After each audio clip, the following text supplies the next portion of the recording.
Through the window, Shell perceived how Bayek crept to the cosmetics stable, how he caught up the bronze mirror there, and turning about, ran with it across the room and out of sight of the window.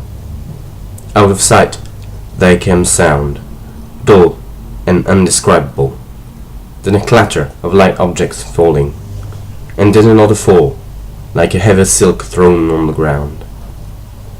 A moment more, and Bayek reappeared.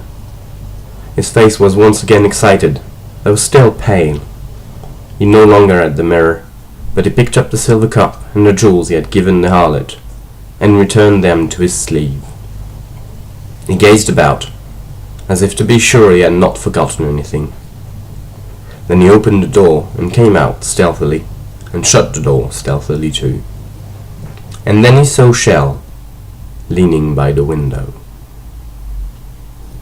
Bayek cried out to the gods. His legs loosened and he sank to his knees.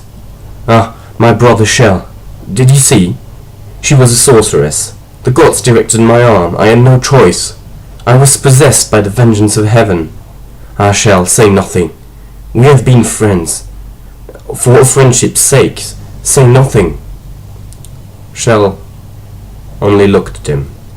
Imperious, it seemed. Dreadful. Pitiless. "Where is Zirem?" chattered Bayek.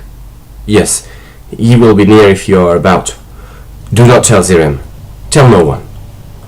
Shell, his caution put aside, aroused and simultaneously drained back the act he had witnessed, confused and alerted by the act he had not, looked implacably back at the quivering jelly of Bayek, till it dragged itself up and tottered away.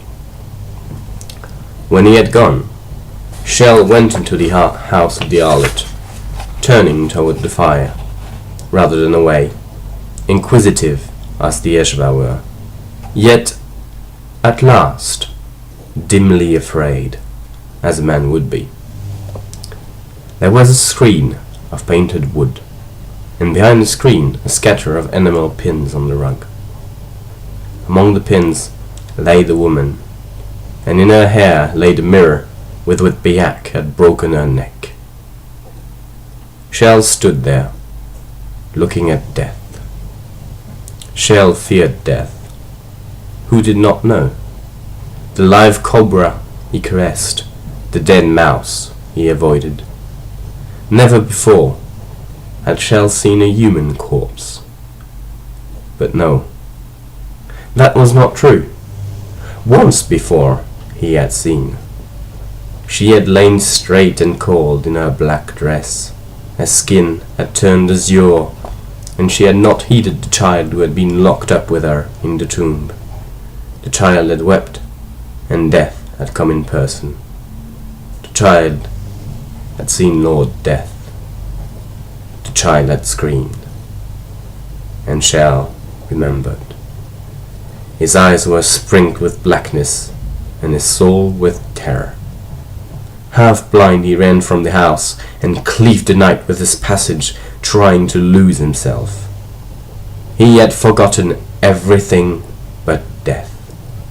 He ran by the village and up the hill, crazy as the beast which flees from fire.